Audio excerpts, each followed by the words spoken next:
Hiya! Welcome! So this is a review of a documentary that I've had in my collection now for probably about a year and a half. I remember seeing it for the first time on the BT Sport channel, of all things, probably about a year or so after it originally came out in 2016.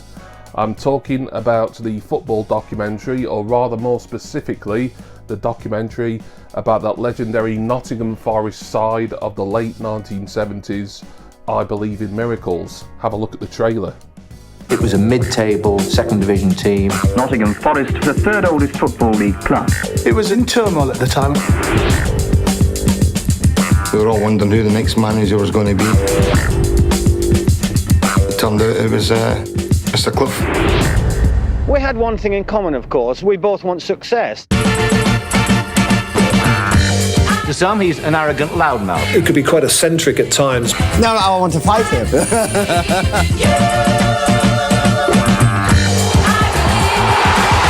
You know, familiar with making back page headlines, but this was front page headlines. There's Francis, the £1,000,000 man. Nottingham was buzzing. We had a team that were characters. Boyer, Woodcock, O'Neill, Robertson, Anderson. It was a fantastic time.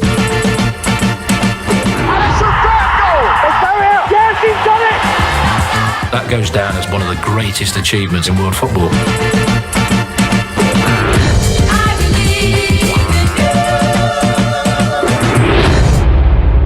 I hope anybody's not stupid enough to write us off. So, I Believe in Miracles is a Johnny Owen directed film.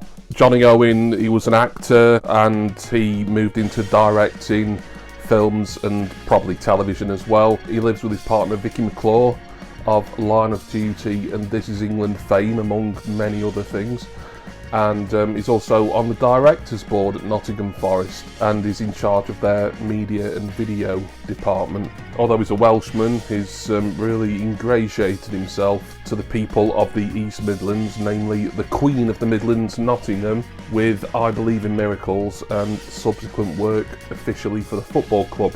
Now, I've been thinking about doing this review for a while, but what really prompted me was the fact that I wrote a review for this Nottingham Forest fanzine here.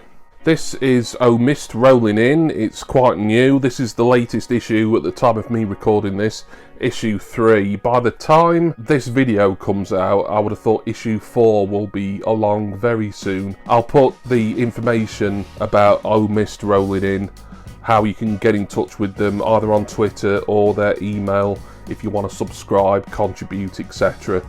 My first piece, which isn't a review, it's actually something else relating to how my fandom for Forest came to be. That'll hopefully be in issue 4, and my review of the film, which I've got here on Blu-ray by the way, I Believe in Miracles, that might be in issue 4 as well, or it might get saved over to issue 5. I'll be in this one coming soon, or very soon, might even be out by the time this video's out, but I wouldn't have thought so. Anyway, back to the business in question. I Believe in Miracles used to be on Netflix. It got taken off Netflix a year or so back, but the DVD and the Blu-ray can be found very cheap at the usual places. I'll just summarise what happens in the documentary and then move on to my thoughts of it. I want to keep this fairly concise. I say that, or at least I have the intention of that every time I do a documentary review, and then I'm kind of standing here for half an hour still banging on because I love documentaries so much. And of course I do tend to review the ones that I really like. A lot of people, football fans of a certain age, will know the story, but Brian Clough, who had just come out of a disastrous 44-day spell as Leeds United manager, was appointed Nottingham Forest boss in January 1975. Forest at that time were a mid-table, mid-level, provincial second division, what would now be called the Championship club. Hadn't won anything in years. I think the last trophy they'd won had been something like an FA Cup back in the late 50s, and I think they did alright in the league. They came second or something in the 1960s, but really throughout the first half of the 70s there was a decline, and they were just seen as like kind of another also-ran second-tier club, really. If you think a comparison now would be to, I don't know, maybe they were sort of on the same level as what you consider Bristol City now. No offence to any Bristol City fans out there watching. In fact, ironically, I think Bristol City were actually in the first division when Clough first joined Forest, who were in the second division. So Clough was looking to rebuild his reputation, but he come to a club that was quite poorly ran. Its past couple of managers weren't very popular and weren't very good. I should also point out, by the way, that I was assisted with this review and with my written review for the O Mist Rolling In fanzine a lot with the book that accompanies this film. I'll just flash it up on screen there. I can't remember the name of the author, but you'll be able to see it on screen now. It goes into a lot more detail that even the film at 1 hour and 40 minutes can't get through. Clough joins Forest, and to cut a long story short, totally transforms them. Yeah, it doesn't happen overnight, but once it does start happening, then it is really rapid and kind of miraculous, really, hence the name. I believe in miracles. How quickly and how well Forest do and how rapidly they start winning things, really. Big trophies. I mean, obviously they scraped into the first division by placing third in Division 2 in, that would have been 1977. Then the following season, 1977-78, they won the double, the first division title and the League Cup.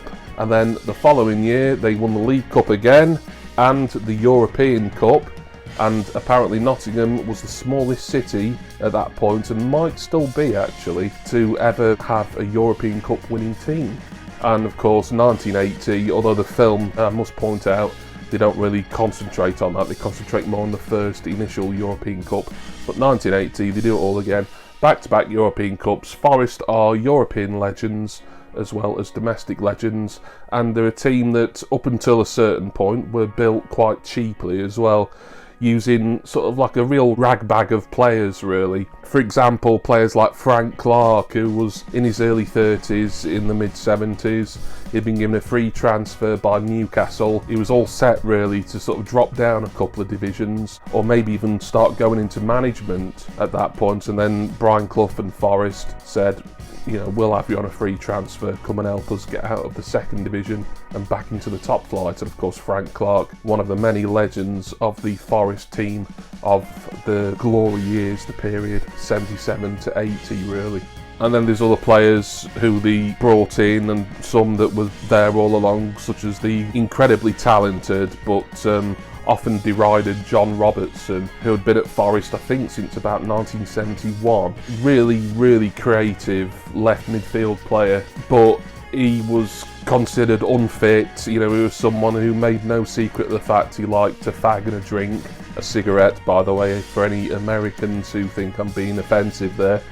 And he was a bit of a scruff. Apparently, according to the book, they don't go into it in the film, from what I remember, but he just always wore the same pair of old brown suede shoes everywhere. Even when he started earning good money, he just wouldn't part with these sort of really grubby, horrible shoes at all. He would, of course, end up becoming arguably the sort of favourite of the City Ground faithful, really, in this glory years period. And of course there's others as well, you know, Tommy Burns, originally kind of a hard man striker. Birmingham City let him go. They felt he wasn't worth the hassle. Forest signed him, and Tommy Burns thought he was going to play as a centre forward again, but Clough said no, I think he'd be better in defence. And against all the odds and against everyone saying, well, I don't know if that's right, turns out Tommy Burns made a better defender than he ever did a striker. I can't forget to mention the importance of Peter Taylor eventually joining Clough back at Forest, because of course Clough and Taylor, they'd been that legendary partnership at Derby County in the early part of the decade, where they won the first division and they got to the semi-finals of the European Cup. And Clough went with Taylor to Brighton, who were in the third division. Clough left to go to Leeds, so there was kind of this gap of a few years, a couple of years or more, where Clough and Taylor were working in different areas, but eventually Peter Taylor, who I suppose you'd call him an assistant manager, but it was more like a management partnership really. Yeah, Brian Clough was always going to be the mouthpiece really, but Peter Taylor, and once again the book that I've read does go into more detail, he was someone who really had an eye for good signings and bargain signings, and sometimes he'd be in charge of the transfers. He'd advise Clough on players and things like that. So it was an equal partnership, but in the eyes of the media and maybe in the eyes of some of the fans, Clough was obviously the head because he was the one who, with all the bluster and bravado, I mean, I could talk here for a long time just about Brian Clough and about all his eccentricities and his charisma, but I won't. So yeah, that is I Believe in Miracles. As I say, the film ends really before you actually get to their second consecutive European Cup win. I mean, yeah, it is mentioned and it is referenced. I really loved this film. I loved it the first time I saw it many years ago. I finally picked up the Blu-ray about a year and a half ago when I was building up my Nottingham Forest DVD and Blu-ray collection. I did briefly show this in a video about that on my channel last year. It says the greatest football film ever made. It's hard to argue with that, really. I've seen many good ones. I mean, the last documentary review I did on the channel was a football film about Diego Maradona. Excellent. I would say this is... it's different. It's not the same. It's not going to be the same. It can't be. But it's in a class of its own, really. Johnny Owen really evokes the time period of the mid to late 70s, getting into 1980 here. I mean, the soundtrack, for one, is absolutely perfect. Even though the music used, which is all that sort of 1970s funk and soul and maybe a little bit of early disco, even though all that is not really my kind of scene when it comes to music, it just works so well on the film. And the track that inspired the title of the film, I Believe in Miracles, it sounds so memorable and catchy. It's by a group from America called the Jackson Sisters. I think they were from Detroit. And you think, oh, that must have been a massive hit. And then when I looked it up, when I was doing research for my fanzine review of this, it didn't really do anything in America or in Britain. I don't know if anyone covered it after the fact, it didn't say, but great, absolutely perfect track. A sort of real sort of bombastic female vocal soul, but like with a real sort of funky groove to it. I mean, this isn't a music review, but I did want to mention about what I would call the theme to this documentary, the I Believe in Miracles song by the Jackson Sisters. And there's lots that you will have heard, you know, all in that kind of soul and funk kind of vein.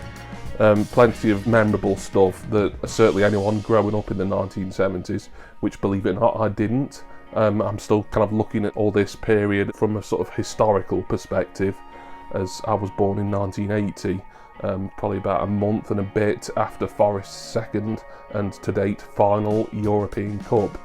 Yes, I know it's called the Champions League now, kids. I'm not that much of an old fart. The other thing I really love about I Believe in Miracles is just the whole aesthetic of the film, which the music is a big part of, but it's also the constant archive footage and just the way it's all edited together. It just works. It's so immersive. It really makes you feel like you're there. The old shots of Nottingham city centre and the old city ground and other grounds, of course. I mean, you see Old Trafford. I've mentioned this in my written review about what shithole that actually looked. I didn't quite put it as impolitely as that for the Oh Mist Rolling In fanzine, but here on YouTube I'll be a little more direct about it. Seen footage of the Forest squad of the time training by the banks of the River Trent and going through stinging nettles and stuff like that. You know, this was a club who really, they did punch way above their weight for a period of 3 years, really. They'd only scraped into the First Division in 1977, really, with quite a low points total for a third place Second Division team. And then no one could believe it, and everyone was expecting them to fail at any given point, really. But Forest, they held the course the next season. Not only won the League Cup after a replay against Liverpool, I think it was, but they won the First Division title, qualified for Europe. They were looking forward to sort of a continental adventure, and then in the first round they drew the defending champions and a team they meet at least twice every year anyway, Liverpool. So once they got over the disappointment of that, they beat Liverpool in that round, and of course would go on to win the first final, which was against Malmo, which was an unusual final, that 79 one, because not only was Trevor Francis finally able to play a European Cup tie, he was of course Britain's first £1 million footballer. He'd been signed from Birmingham, I think it was, earlier in the season. Forest v Malmo, it still doesn't sound like a glitzy Champions League final, does it? You think Champions League or European Cup, you think your Real Madrids, your Barcelonas, your AC Milans, you know, even your Manchester Uniteds and your Liverpools, really. I think you've got Forest, this provincial, small to mid-size East Midlands city who, out of nowhere, won their league the previous year against these sort of, I think at that point, certainly the Swedish league was pretty much exclusively part-time as well. These sort of minnows in the Swedes at Malmo as well, who I think were managed by an English chap at that point as well. And of course, the second European Cup, Forest beat Hamburg.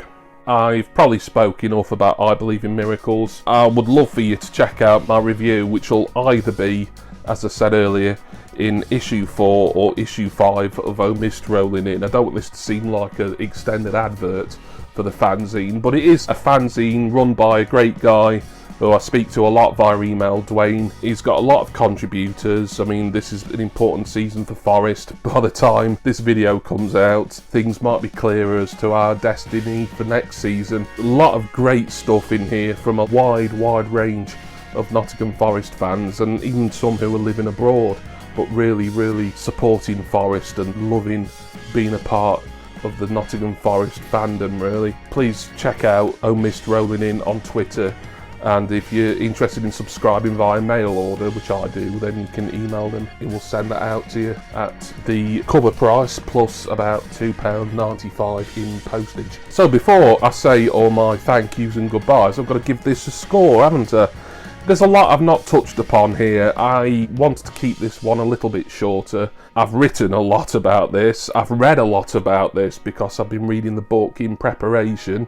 And of course I watched the film again. This will probably be the 3rd or 4th time I've seen the film now. And I'm going to give this 9.5 out of 10. I think for me it's probably the best football film ever made. Of course there's going to be a lot of people who disagree with that. But what I will say, and if you can park your prejudices to one side for an hour and 40 minutes, this is a documentary, this is a football film that people who don't even like football will enjoy, let alone people who don't like Forest. It's that entertaining, it's just a good cultural snapshot of life in the mid to late 70s. It just evokes that sort of grimy 1970s Britain, you know. I think it's wonderful. 9.5 out of 10, really. One of my favourite documentaries, not just in sports genre, but altogether. So thank you all for watching. Hope you enjoyed this review of I Believe in Miracles. I want to say special thanks, as I always do and always will, to my wonderful subscribers and generous patrons. I'll put the Twitter and email links for O Mist Rolling In if you want to give them a look and maybe check out some of the great work Dwayne and his tireless and also of course all voluntary team of writers do for this magazine. I'll put all those at the top of the description text box, and then further on down in the description you'll also see all my usual links for Patreon, Facebook group and referrals. I'm going to go now. I'm not going to watch I Believe in Miracles because I watched it a matter of days ago. I wanted to get my written review, my article done. Look out for that in either issue 4, issue 5, but I will be in issue 4, I have been assured, but that's something that's quite a personal piece, really. And if any of you out there decide that you want to read that, then please get in touch and let me know. And I do hope that all of you will join me again next time for my next documentary review. Cheers, everyone. See ya!